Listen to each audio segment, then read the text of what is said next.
Mr Barroso, every time I ask you, what is your plan B, you say there's no need.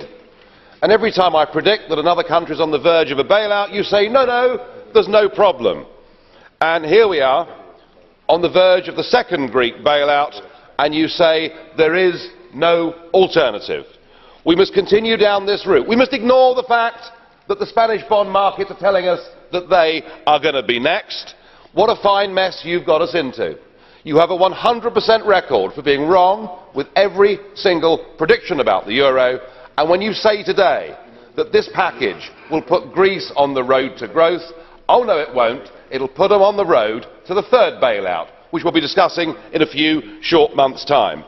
I have to say, I find it a truly sickening sight to see the country that actually invented democracy being bullied by you and the increasingly appalling International Monetary Fund, and being told they have to accept this austerity package.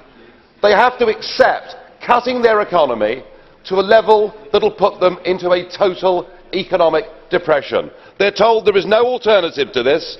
It's a form of sadomonetarism, and it's sending them crazy. They're on the streets and there's violence, and frankly, this can only get worse. You've stripped them, not just of money, you've stripped them of their democracy. So what good Europeans, really good Europeans, would do is to provide an alternative, to help the Greeks re-establish their own currency, to allow them to devalue, to let them to renegotiate their debts because their debt to GDP ratio has passed the point of no return. And then and only then can real austerity packages work. Only then will the Greek people accept they've got to make these cuts. If we carry on down the current road, it is the path to social and economic disaster. I will just like to answer two concrete questions that were put to me. I will not enter in this ideological discussion against Europe where, let me say, it's interesting to see that the extreme right and the extreme left are united against the euro and against the European project. That's quite interesting to see.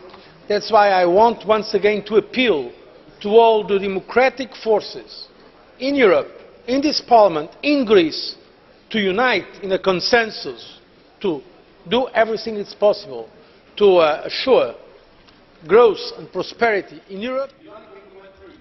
20 years ago, we were part of the exchange rate mechanism. We were trapped trying to peg ourselves against the Deutschmark with interest rates that were double what they should be. It cost 1 million British people unnecessarily their jobs. Mercifully, we crashed out of the exchange rate mechanism, interest rates came down, and we had a happy time during the 1990s. You cannot fuse together different economies with different rates of growth, with different patterns of trade across the world. We learnt our lesson. We didn't join the euro, thank God. You, I'm afraid, are currently trapped inside an economic prison.